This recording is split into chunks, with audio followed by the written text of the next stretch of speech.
semana estamos con todos vostedes en directo dende a Radio Valmiñor para conversar cunha persona que sinta e traballe polo Valmiñor e súa cultura. Este é o noso segundo programa.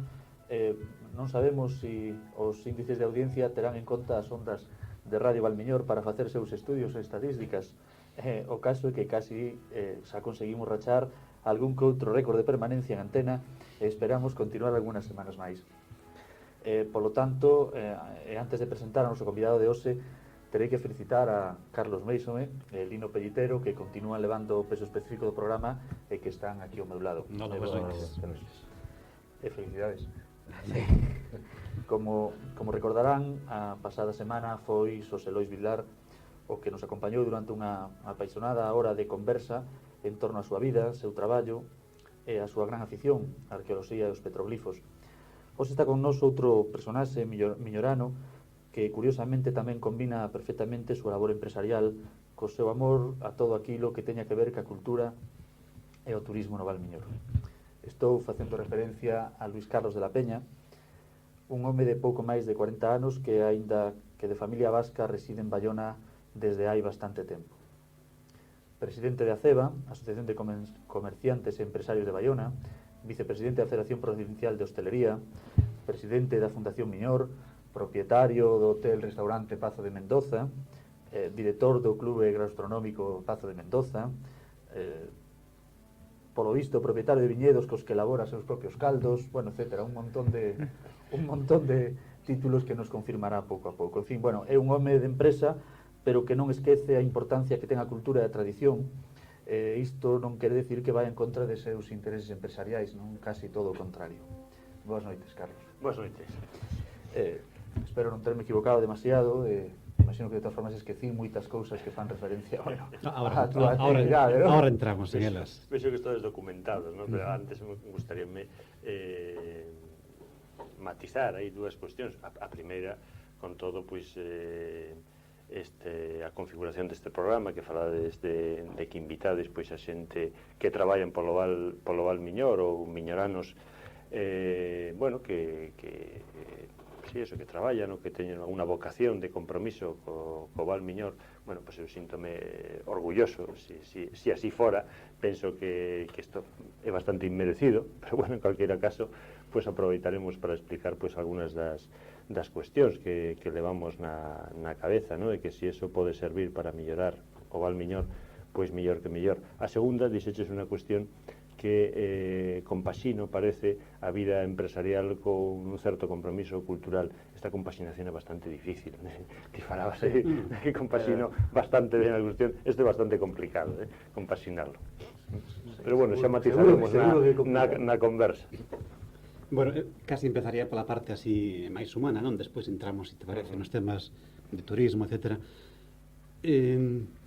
Cando pensas no Valmiñor, unha persona que chegas moi nova aquí, non? Tes algunha idea? Te significa algo? O sea, a pregunta podría ser, que é Baiona? Que é o Valmiñor na vida? Xa é un porto de atraque definitivo? É un paso? Ou algo que xa o tempo dirá? Home, hai quen di que eso que apago, hai moita xente que di que a real e posiblemente a auténtica patria do home é a infancia, non? Eu xa cheguei algo máis adiante que a infancia, na primeira adolescencia, pero evidentemente o Valmiñor para min, pois sí, é o principio de moitas cousas, non? Desa adolescencia, de abrirse pois ás inquedanzas propias da idade. E tamén, eso é algo que aínda onte pola noite falábamos os amigos, antes que nada un contraste, non? Eu nacín no País Vasco. Unha zona industrial completamente industrial, con moitas peculiaridades culturais, políticas, con unha realidade económica tamén distinta. Isto, pois, para min, bueno, era chegar dun mundo desenrolado, moi conexionado con realidades culturais como podía ser europea, a cercanía de Francia, máxime naqueles anos, nos anos 70 e tal, pois existía, non? Sí, que se iba a Francia, unha certa influencia, cine, a buscar efectivamente, non? E unha movida política tamén, non? Conectada con Cataluña, conectada con Italia, todo aquele movimento dos autónomos italianos e tal, bueno, eran uns anos de efervescencia política que, claro, con 17 anos, con 18, con 16, a morte de Franco, toda aquela eclosión, non? Que existiu, bueno, pues naquela zona viviuse moi intensamente, non? Entón, ter a posibilidade durante algúns anos que pasábamos aquí os veraos e o resto do ano estar ali, pois era esa posibilidade de vivir dúas realidades bastante distintas. E teño que reconocer que aínda non sei se acabei de adaptarme a este país que ten unhas peculiaridades moi señaladas. Sí, de todos os xeitos é unha cousa así un pouco non sorprendente, porque hai moitas persoas que o fan, pero por exemplo, que alguén que non naceu aquí, que se criou gran parte da súa vida fora, tal que domine tamén o idioma propio do país. Eu estou encantado de ir a esta tertulia, porque todas son flores. Sí, ¿no? é que falando de ¿eh? contrastes, o mellor isto contrasta con algunha xente, diríamos, nativa do país que en ocasións, pois, aduce razóns para falar ben, que fala mal o galego e tal, mentres que alguén, supoño que o esforzo tampouco é tan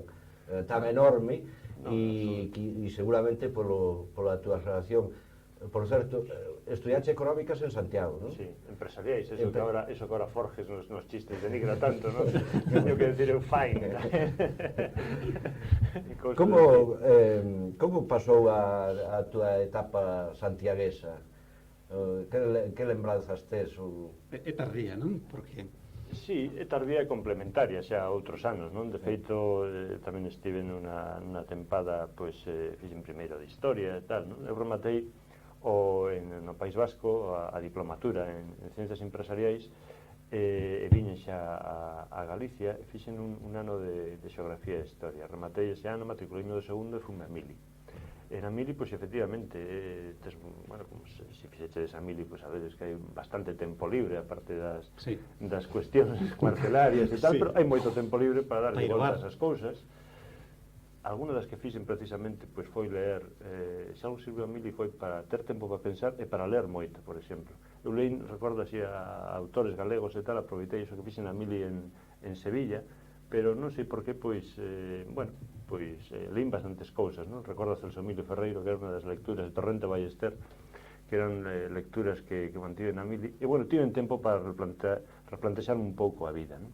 Entón decidí ali aparcar esos estudios de Xeografía e Historia como unha afición particular e rematar o que foi despois a licenciatura en Ciencias Empresariais. Unha vez rematados os estudios, veñes a Bayona? No, rematei en Santiago. Rematado en Santiago, bueno, para Bayona, vivíamos, a vida realmente era aquí en Bayona. Sí, os fines de semana facía vida de estudiante clásica, de coller o tren cada 15 días e pasar o fin de semana en Bayona, non? E o resto da semana pois en Santiago é moi introducido tamén pois nas movidas ou nos restos das movidas que quedaban neses primeiros anos 80 en Santiago, non? Unha época que xa estaba a punto de periclitar e empezar outros estilos de vida estudiantil. Bueno, e unha vez rematada a facultade xa te introduciches no mundo, diríamos, empresarial ou cal foi a túa iniciación en estas actividades? Bueno, efectivamente, rematei en Santiago e daquela, inda que hoxe iso pode parecer así un pouco absurdo, porque isto cambiou moito. Eu non quería voltar a Bayona, non?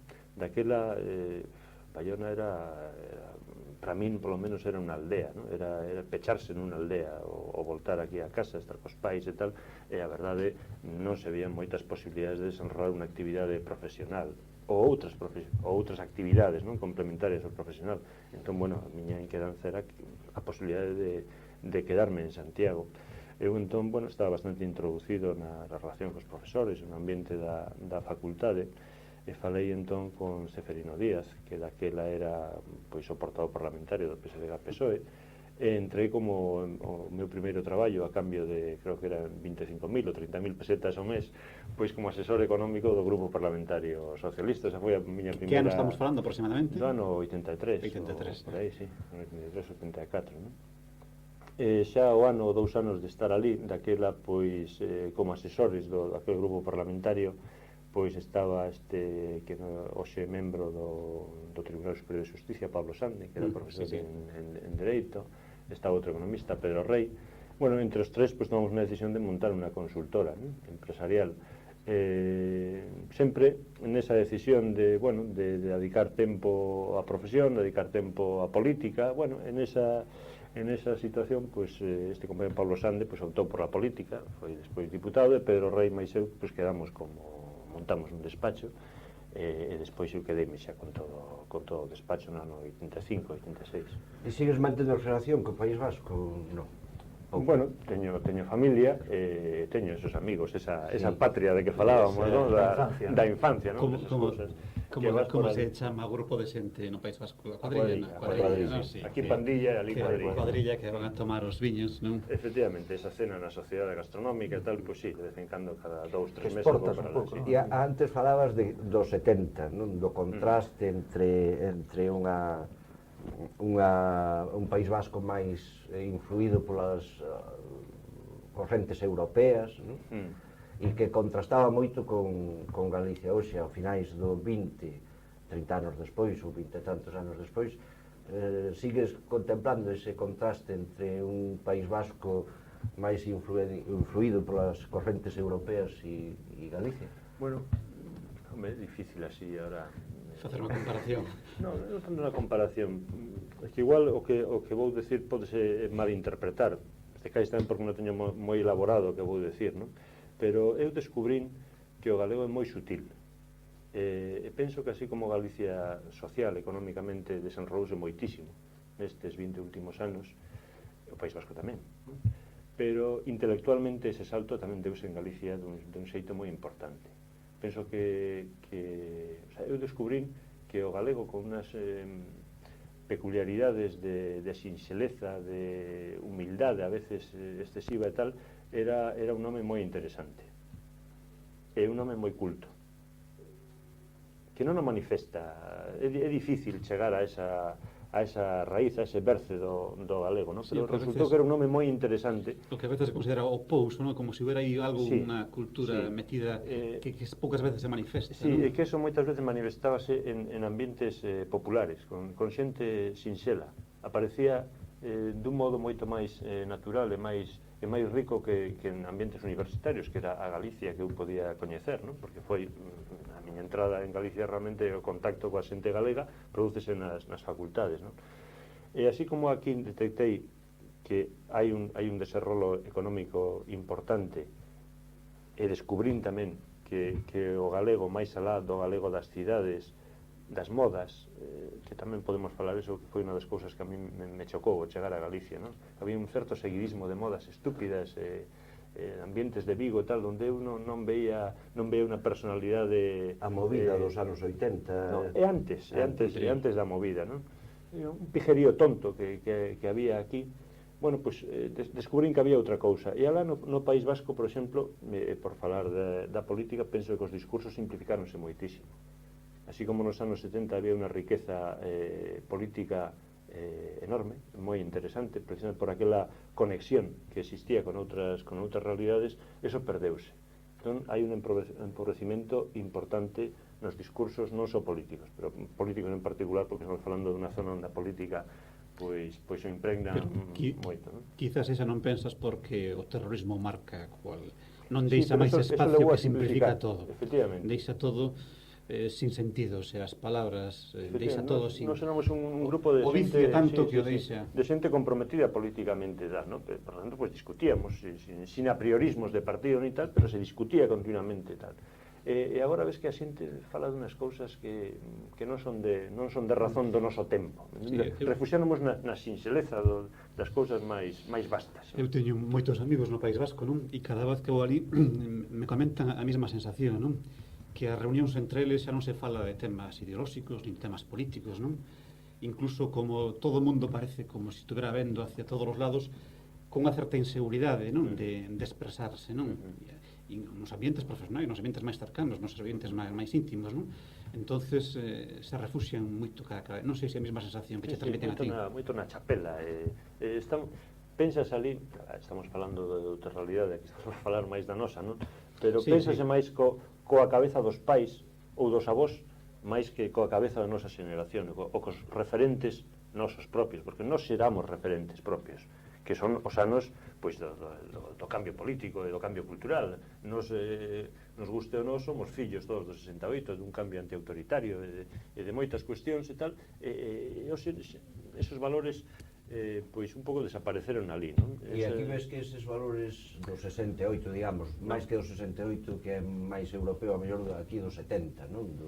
Non, o que digo que algunhas cuestións, algúns comportamentos no discurso político, cultural ou social que se dan no País Vasco aquí son radicalmente imposibles. Co ser natural galego. Por eso decía tamén que o galego resultoume para min un descubrimento. Era un ser complexo, moi sutil. E o cidadán vasco, se por desgracia, non me parece así. Quizá deberíamos ir rematando así a primeira parte na que nos centramos máis na cuestión humana, pero non quería rematar este apartado sin facerche pois alguna pregunta. En primeiro lugar, afirmando e contradecindo que decías de que non eres un home interesado pola cultura, ou que non eres un home onde compasinas de alguna forma empresario e cultura. Foche presidente e eres da Fundación Miñor, tuveche unhas tertulias en esta casa na Radio Televisión do Valmiñor. As ideas, sempre foche un home aberto a ideas, traendo xente. Ir que tú pensas que qual é a razón pola que aquela fundación veu a luz? Que pensabas sacar dela? Sacar, bueno, no, que proveito se podíamos tirar ao Valmiñor desa fundación? Penso que é un pouco enlazando co que falábamos, non? A min dame a impresión de que aquí no Miñor, en Galicia en xeral, pero no Miñor en particular tens un proceso de maduración moi importante. Entón, no Miñor temos a fortuna de contar con xente moi interesante en moitos sentidos, profesionalmente, humanamente, xente que desenrolou aficións, hai pintores, hai artistas, hai escritores, todo eso é un microcosmos que temos aquí, e ademais moitos dos que estamos, ou moita desta xente que estamos a falar, que escollimos, non nacimos aquí, escollimos esta patria, este lugar de residencia, voluntariamente, que é o Valmiñor, non? Entón, danse unha serie de circunstancias que permiten eso, a posibilidade de existir foros onde libremente pues todos discutamos e demos noso parecer, e ademais, pues como os arbitristas aqueles da edad moderna, pues todos aportamos aquí solucións ideais ou como nos gustaría que fora o Valmiñor, non? Bueno, e andas metido nalgúna nova idea, nalgúna nova historia? Contan, non sei se é certo de que estamos vendo pa unhas viñas en Ourense. Sí. O viño foi un dos temas, penso que é unha das raíces claras da alma galega, non? Entón, teño algún antecedente lonxano, radicado en Ourense, no Ribeiro. Eu leí moito e sigo lendo a Otero Pedrallo, esas descripcións tan bucólicas, que fai tantas cousas e tal. A mí realmente gustame, eu identifícome moito con esas cuestións, e tive a sorte de ter algún amigo moi introducido nesto, no caso de José María Fonseca, as adegas das Eiras, o viño Terras Gauda e tal. E cando fai uns anos eu entrei ali nesa sociedade, participei no Consello de Administración varios anos, cando empezaban a ganar diñeiro, eu tomei esa decisión equivocada de saírme un día antes de que se empezara a gañar diñeiro, pero os cartos que tiña ali metidos tampouco os perdín, e metinos aquí en Pazo de Mendoza e tal, e despois de pôr en marcha o proxecto Pazo de Mendoza, efectivamente fixe en realidade un dos sonos, que era facer un viño propio no Ribeiro, non? En eso estamos. Eu quería retomar un pouco o que estábamos falando antes da Fundación Miñor, porque empezamos e que deixamos así medio cortado.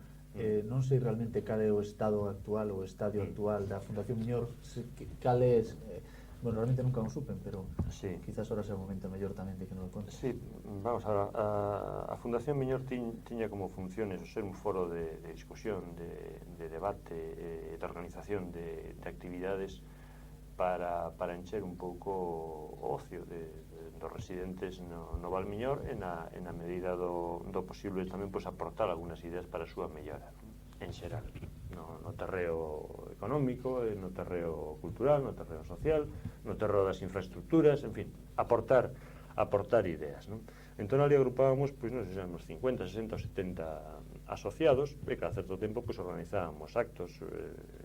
A verdade é que movimos bastantes cousas, de exposicións, varias charlas sobre restos arqueolóxicos no Miñor, actos para discutir o impacto das autopistas, das autovías aquí, do tratamento da fachada litoral, en fin, cantidade de cousas que se falaron. Ese proxecto, bueno, neste momento pues, está en un stand-by. O ano pasado ainda montamos un par de actos. En calquera momento, pues bueno, se hai algún tema de interés, pues o volvemos a revitalizar, non? Penso que son plataformas que, bueno, que dependen moito do esforzo, do impulso dun puñado de persoas, e a veces, bueno, pues, se tes tempo, pues, o dedicas, e senón, pues, baixa un pouco a actividade, pero nunca morren.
Imos xa a falar do tema do turismo no Val e a relación que ten coa cultura.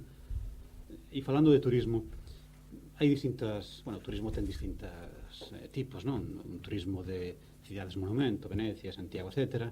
Un turismo de escola de praia, que podría estar máis no Levante. Un turismo de diversión dos yuppies que se van a Ibiza, ou de Lloret de Mar, que asenta alquila as habitacións para utilizarse a partir das 5 da mañá. Un turismo de balneario, de saúde. O Valmiñor poderíamos encadralo nalgún tipo de turismo?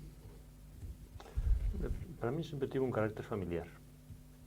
Para mí o turismo no Valmiñor ten o carácter tradicional do veraneo antigo, clásico, daquele veraneo dos 3 meses. Pasa que xa non é posible, pero a xente sigue vindo aquí co mesmo espírito. O que pasa que, bueno, ese veraneo, esa familia que alquila o apartamento, o que está de pasada por aquí, además desa tranquilidade que sempre busca a familia para os rapaces, para a xente maior e tal, pois claro, xa pide máis cousas, non? Eso é pola parte da demanda. A demanda pide eso, esa tranquilidade e un ocio razonable, non? Para o tempo libre, un ocio un pouco creativo a poder ser, porque tradicionalmente tamén o turista, o visitante do Valmiñor foi unha persona de clase media, de hábitos urbanos. Entón, necesita tamén divertimentos pois nesa mesma escala, non?